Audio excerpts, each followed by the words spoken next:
Most people in northeastern Pennsylvania may know a retired Lackawanna County judge for his decades on the bench. But many others recognize Tom Munley for his military service to the United States and his service to veterans in need.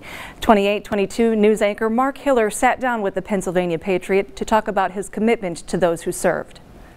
This is the Army book that tells the whole story. It holds the memories of good, bad, and in between. Exactly. Good, bad, and in between. Before Tom Munley ever became a lawyer and a judge, he was first a teacher who stepped away from his profession in 1969 to become a soldier. When you're in the infantry, this is where you sleep. At 22 years old, the Jessup native volunteered for the U.S. military draft. That's me.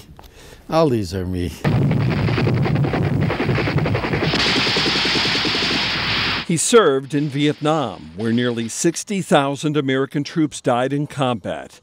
Munley vividly recalls the first day a helicopter dropped him off into hostile territory and the fellow soldier who called out to him. He said, "You're a new guy." He said, "Nobody wants to be around new guys." He said, "Stay with me and I'll keep you alive." Munley served right alongside that soldier named Jim for the next 7 months until it was time for that fellow infantryman to go home. I looked at him and I said, "Jim, what am I going to do? You're leaving me." He said, "Get a new guy and teach him how to stay alive like I taught you." Munley did, and made it his mission to pay it forward and protect and fight for those who answered the call to serve. After his nearly 2 years in Vietnam, Munley returned home stateside and, like other vets, experienced injustice. In Munley's case, it was when he tried to resume his teaching career. I couldn't get my teaching job back. I swear, I was a school teacher. You know, nothing against the principal, but he said, "We hired somebody else." So you felt something had to change. I said, "This is crazy. I wasn't in prison. I was out serving my country, and I didn't get my teaching job back." The experience motivated him to pursue another career, one in the field of law. I'm Attorney Tom Munley reminding you, there's no substitute for experience. And from the day I got out of law school, I spent my whole almost 50 years, counting being a judge, working for veterans. I mean, every time veterans would come to me, I'd never charge them. I'd let them go. I've represented so many veterans. And for nearly a decade now. Hi, everybody. This is Tom Munley. Thanks for watching our show. Munley has represented veterans in another way by hosting the 28-22 news television segment, Veterans Views. He discusses issues surrounding vets, provides expert advice, and gets them the help they need. I'm trying to get housing for veterans. I'm trying to get, veterans call me constantly. Well, I almost have that book memorized with all the veterans' rights. It's a thick book. Once you put that uniform on, it sets you apart from everybody else. It's something Munley never forgot, which may explain the passion he feels to support his band of brothers. I'm still going to help veterans till they put me in that grave. I'm not going to stop. For Veterans Voices honoring those who serve, I'm Mark Hiller. Munley says he hopes he has another 10 good years in him to continue hosting Veterans Views.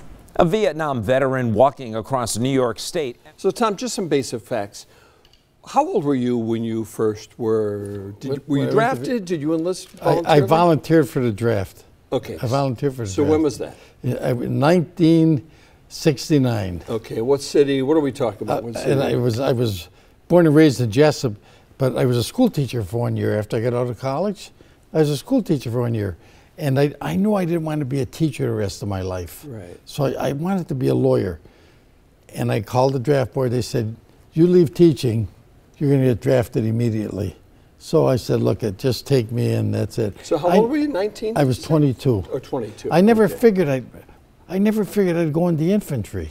I figured I'm a school teacher. I have an education. I'm going to get a job in Paris or France or something, or London, England. The next thing I know, I was sent to Fort Jackson, South Carolina, for infantry training. 18 weeks, 9 weeks basic, 9 weeks infantry, and right to Vietnam, boom. And right in the infantry. Army? Army infantry. Army infantry, and it was a hard 11 months and 5 days. Did you think you were going to survive? You know, that's a great question, Mark, because the day I got there, the helicopter dropped me off, and I was in an open field. My guys were hiding in a tree line. They came out, excuse me, Mark, they came out, and one guy said, come on over here. And I went over there. He said, you're a new guy. He said, nobody wants to be around new guys. He said, stay with me, and I'll keep you alive. That's what he said. And I was with him for 7 months in the field, in the jungle, in the bush. He went home. I looked at him and I said, Jim, what am I going to do? You're leaving me. He said, get a new guy and teach him how to stay alive like I taught you. I'll never forget that. Great story. So already you were kind of paying it forward. I was paying it, Mark, I was paying it forward because, and by the way, the guy that I took under my wing, he's from Missouri. After I got out of the service, he came all the way to Jessup, Pennsylvania to visit me because I kept him alive. We lost a lot of guys in Vietnam. We lost a lot of soldiers. I figured that at least four occasions I would have been killed. I don't know. I got so lucky and I stayed alive. Were you ever wounded? I was never wounded. The guy next to me was, but I never was. I was under a tree, and the lieutenant said to me, get out of from under that tree. So-and-so is going home in a couple of weeks. Because the monsoon season, it rains all the time. He said, I won't mention his name. He said, so-and-so is going home in a couple of weeks. Go about 30 yards away and sleep on the ground. And so I left the tree. I was going to sleep under the tree. 5 minutes later, a mortar round landed right on him, exactly where I was. And the guy next to me got his hand sliced by shrapnel. I didn't get touched. Wow. Amazing. It's Charmed amazing. life? You know what, Mark, I think of that a lot. It might have been a charmed life because there's so many other occasions. I fell in you know how these punji pits that they set up? I fell in one of them, but it wasn't set up yet. The hole was dug, but they didn't put the sharp metal objects in there yet, or wooden. I fell in one of them too. How long were you in? I was in the service for 22 months and 5 days, almost 2 years.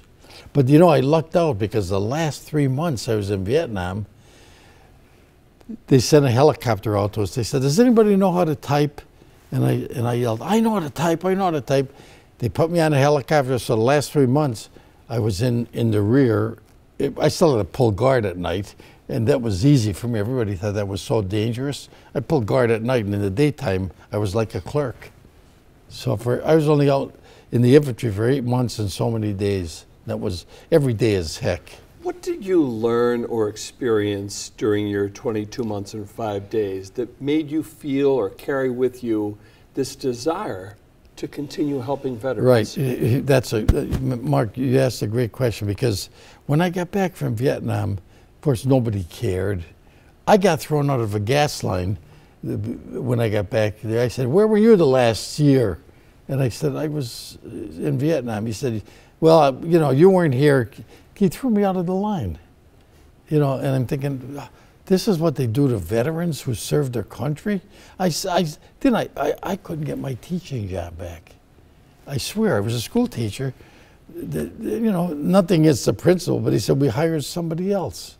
So you felt something had to change? I said, this is crazy. I wasn't in prison. I was out serving my country. And I didn't get my teaching job back. I got mad. I decided to go to law school. That's exactly what happened. And then you used the power of a career in law to help advocate for change. That's what I did. And from the day I got out of law school, I spent my whole almost 50 years, counting being a judge, working for veterans. I mean, every time veterans would come to me, I'd never charge them. I'd let them go. I represented so many veterans, and to this day, I'm still going to help veterans till they put me in that grave. I'm not going to stop. And this show I do, Veterans Views, that Andy Wyatt helps me to set up. All you guys help me. I'll never forget it. How long have you been doing Veterans Views? I've been doing Veterans Views for 8 years now. Before that, I was doing The Law on You for 10. I think we know what it means to veterans, what you're doing for them. Yeah. What does it mean to you? Here's what it means to me. Every day that I go home at night, I don't golf and I don't play tennis. I don't do anything except work on veterans. As soon as I get home, I'm calling veterans up, I'm trying to get housing for veterans. I'm trying to get, veterans call me constantly. Well, I almost have that book memorized with all the veterans' rights. It's a thick book, but I have it mostly memorized, and I try to help the veterans. You know, I'll tell you a story. One time I was walking out of the courthouse, and a veteran came over to me. He said, I watch your show every day. He said, I'm an alcoholic. He said this, I'm an alcoholic. I go in a bar in Scranton. And he said, I watch your show on TV. I know you're trying to help veterans. I said, yeah. I said, are you a veteran? He said, yes, sir. He said, I served in Iraq. And blah, blah, blah. I said, how you doing, young man? And he said, well, he said, not well. He said, I'm living under the bridge in Scranton. I said, what? He said, I'm living under the Mulberry Street Bridge. I said, you served your country and you're living under a bridge? He wasn't living under a bridge for long. I got him a place to live. But that's what that's my whole life, to try to do things to help veterans. And everybody says, what's your pastime? That's what I do. How long do you hope to continue to help? Well, you asked all the right questions. Well, Mark, you asked all the right questions. I hope I'm around for at least, I want to be around for another 10 years and do this. Then I'll give it up. How old are you now? I'm 76 years old. Young. Yeah, 70. Mark, I'm 76 years old, but I'm not going to give it up. I hope I can go till I'm 86, and then I'll give it up.